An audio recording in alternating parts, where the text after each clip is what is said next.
Yes, sir. Yes, sir. Yes, sir. Yes, sir. Yes, sir. And yes, ma'am. Absolutely. Welcome, my dogs. Sister dogs. Welcome to stream, baby. Today is Sunday, so that means Scary Stories with Melly. Hope everybody's having a blessed and lovely Sunday. I got a new beanie on today. This is the mustard yellow. Now, I can't do the wavy check today because it's conditioning day again. So, show love to my dog, Juice World. Big dog. So, before we even get things situated, kind of a trigger warning before we even get busy with it. Of the two stories we're going to talk about today. The first one is going to be about a big problem that we have throughout the world, and that's sex trafficking. And I wanted to use this story because not only does it happen way too much, it's gotten close to home way too much. The kidnappings of young children, older women, young women, and even men of all shapes, sizes, and ages. So I think it's very, very valuable to explain this person's story that they went through. I tried to get what do you call it? What's the goddamn word? I tried to get permission to use it and everything, but the person said it was free to use it on her page. I tried emailing her, I texted her on the app. She didn't really respond back to me, so I hope this is okay. If it's not, I have no problem taking this down immediately. But on through for what I saw, she said she was okay with it. So let's hope that's the case. All right. Welcome to the stream. Welcome to the stream again. If you're new here, we do scary stories. My name is Melly. I'm a narrator, and we do it every Sunday, baby. We try to spread awareness of all different kind of things that you might not have been through yourself, but at the same time someone else has, and hopefully that will teach you a lesson to be aware of all these different things. So buckle up. Let's get nice and busy. I see you, Fitz. Yes, Sirski. Let's get right to it. Get your popcorn, get your drinks, and I'll be right back with you.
Just so it could be clear, again, trigger warning. The story is true and can really mess you up. So please be sure that if you want to hear the story, you are here.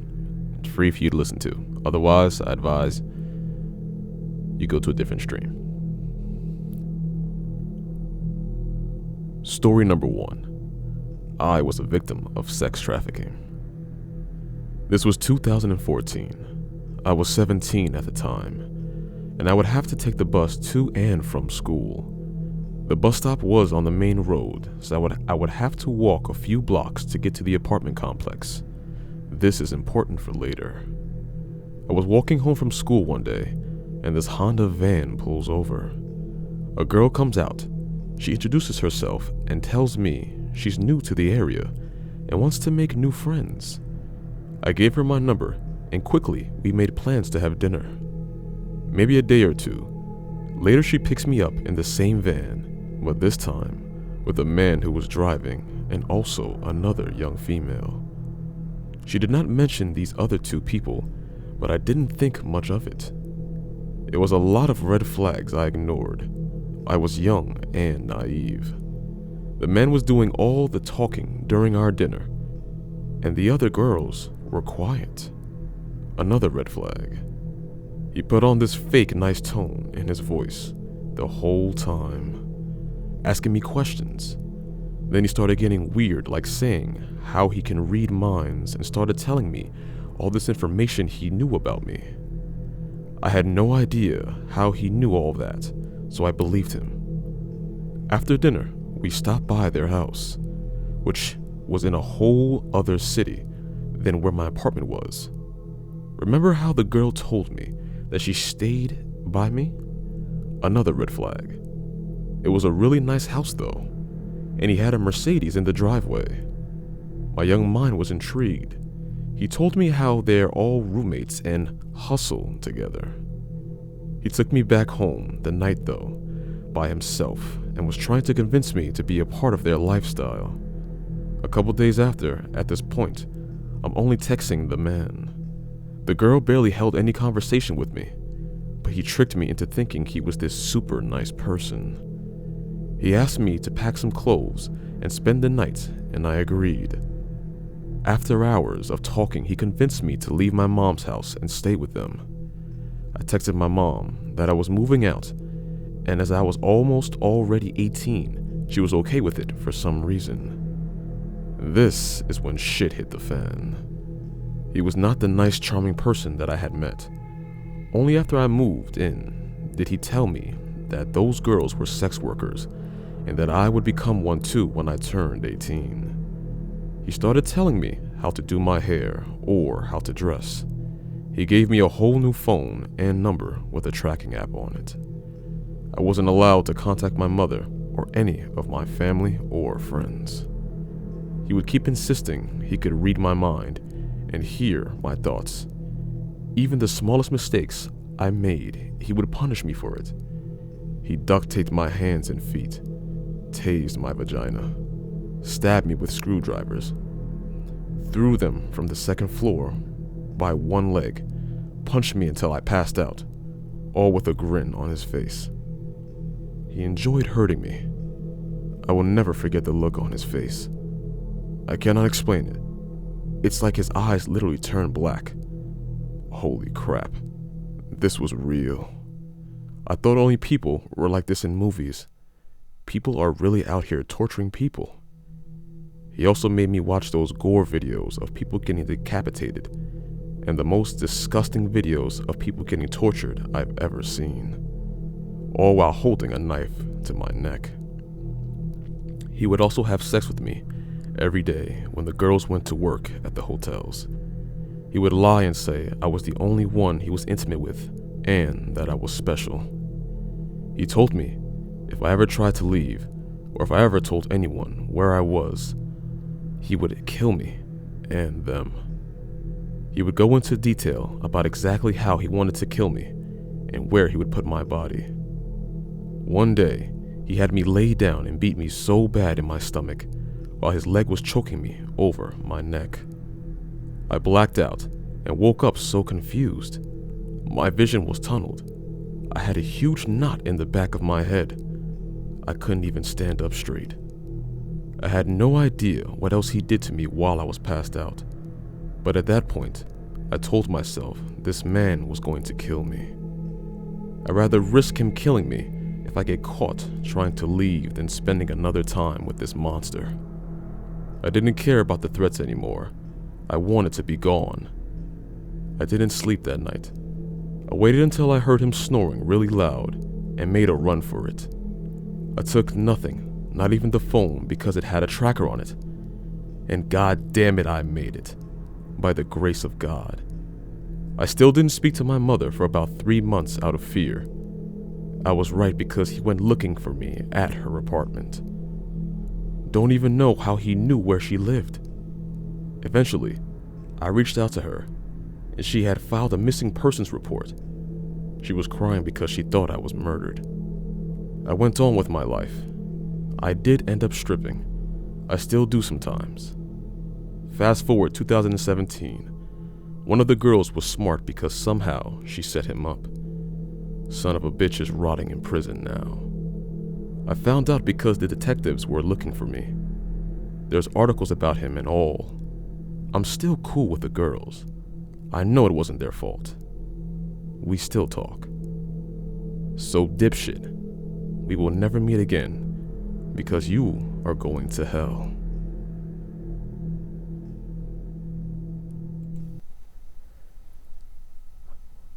That's story number 1. Now again, it's very important because those things happen all the time. Except that a lot of them don't get free. So please be aware, please understand. And I advise it to my girl all the time to always have pepper spray. Always have, even if you can't get pepper spray, try to get a taser. If you're going out to a party, make sure you're in a good enough amount of groups of people that are aware of situations that can happen. And please, man, just be very careful. All right, because again, it really does scare me thinking about things like that happening, especially being from where I'm from, the Bronx. That's happened. Yonkers, that's happened. All kind of manipulation, all kind of just terrible, demonic kind of things people can do. So I'll be right back. Go use the bathroom real quick, and then story number 2.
Story number 2. The college classmate. I was 16 years old, female at the time, and I was attending my first college quarter. Everything was going smoothly, and I was making plenty of friends until about halfway through the semester. One of my classmates, he was 23 years old, male, came up to me and asked to exchange numbers and potentially go out on a date. I tried to make myself clear that I did not want to go out with him simply because he was a lot older than me and I was not interested. I kindly let him down, but he insisted that he gave me his number. I continued to tell him no, and he took my phone out of my hand and made himself a contact. This startled me, but it only got worse. The next day in class, we had our regular 10-minute break, and I was chatting with my friends when he came up to me mid-conversation, asking me to go talk. I firmly told him, no, I am in the middle of a conversation. He basically gave me the finger and acted like I was the worst person in the world. He stormed down the hallway and kicked open the doors. I went back into the classroom to at least be with my professor if anything more happened. My friend texted me, asking what I said to him basically, because he was outside kicking around a trash can and basically screaming at everyone who walked by him. At this point, I was scared to even leave the classroom because I did not know what he was going to do. I had a previous stalker at the beginning of the semester and had been in contact with the school about that. So I expressed how my classmate was making me uncomfortable at my weekly counseling sessions. The school was aware. He ended up leaving me alone for about a week or two. Then one day, there was a note on my desk asking if I loved him, if I wanted to marry him, and to have his kids with him. He wasn't in the classroom when I saw it, so I just slipped it into my backpack and ignored him for the rest of the lecture. I gave the note to my counselor so she could see that he may be a real issue. I believe she contacted my professor to make sure I was safe in class. After the note, we only had about a week left, so jumping to the very last day. It was an independent study day, and we were on our own. He came into the class and somehow got himself kicked out, so he ended up leaving. I felt so relieved because I knew that was the last time I would ever see him. At this point, I knew that I needed to get my stuff done quickly and make a dash to my car. I was about one lecture from finishing when he walks in the door and sits down at his desk. I knew that I just needed to log off my computer and finish it later. So I gathered all my things and thanked the professor. I was speed walking to my car when I had that gut feeling that someone was staring at me. I had to turn around and make sure that it was not him. Unfortunately, it was him, and he was full on running at me. My first reaction was to call my mom for help. Just as our call connected, he grabbed my arm and pulled me to a stop. At this moment, I'm telling him to leave me alone as loud as I can and that I'm only 16. He said word for word, "Age doesn't matter. I know we're in love." I ran to my car as fast as I could to get away from him, but he stayed on me. Thankfully, my car only unlocked the driver's side door because he tried to get in. From this day on, I've watched my surroundings and make sure nobody is following me or watching me.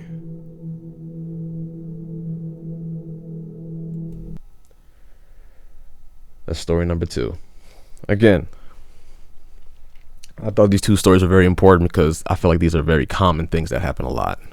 We have a lot of weird individuals who don't understand no. And we have a lot of weird individuals who are just literally just pure evil, honestly. So again, if a lot of you know anyone that's experienced this, try to be there for them. Try to also understand that there are triggers for them. Trigger words, trigger anything, a smell, a sound, anything. Try to understand that from them so you can comfort them when things do happen. It's very important, very valuable information. Try to also recommend therapy because therapy is definitely needed. And even therapy at times will not help,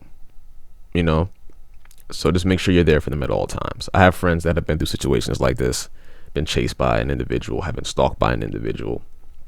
And it's a very scary thing. But don't let that determine your relationship with all men, because all men aren't like that. And that's a big issue nowadays, is that we're generalizing a whole set of individuals off of one goofy, as I call them, one fool, as they deserve to be called. So, yeah, just be aware, understand, have protection. Pepper spray, taser at all times, please. All right. So, as the time goes by, we're going to get a lot more, what's the word? me put a little bit of happy music on, because that was kind of sad. But we're gonna start getting more and more realistic kind of stories. And I mean realistic, I mean hard to kind of listen to stories, because again, a lot of these stories need to be heard. They need to be understood that this can happen to you, it can happen to me, it can happen to anybody. You know, especially the whole kidnapping situations. Like, I've heard stories of, I remember my girl was telling me, because I read this online too, of people putting certain ribbons on people's cars and putting certain fabric on people's cars to notice, like, that they're looking for that person, looking for that car, and all kind of different weird and crazy things, man. You know, people are selling human beings for $20,000 for an example, or $30,000 for example, and a human being is priceless. So for that, the fact that they think that that's it, that a human being should be sold for that price, or a price at all, it's out of control. Out of control. Everybody has a life they're trying to live, and a lot of people are just trying to survive from where they are. So let's try to make the world a better place, man. Let's try to do what we can, because this shit's crazy right now. I mean, they got the singer, I forgot her name. She was going missing, for God's sakes. Whenever I hear somebody going missing, I get nervous, because that shit is scary, bro. That shit is insanely scary. So watch each other's backs, ladies. Make sure you're in groups, please.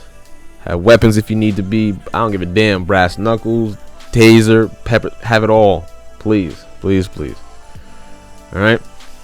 And tomorrow I'm gonna talk about a situation from a very, very good YouTuber that I watch all the time, that always gives good advice, all these kind of things from the men's side and the women's side.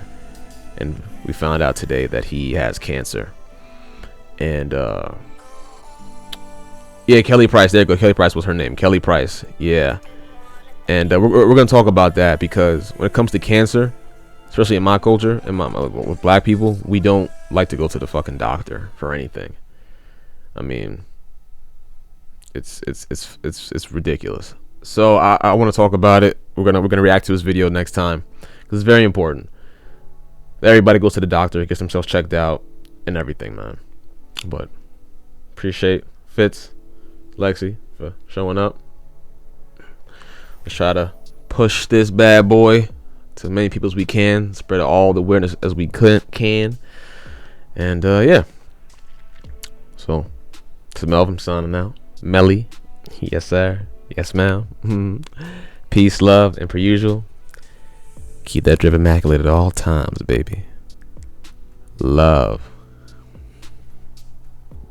Pew. Bye.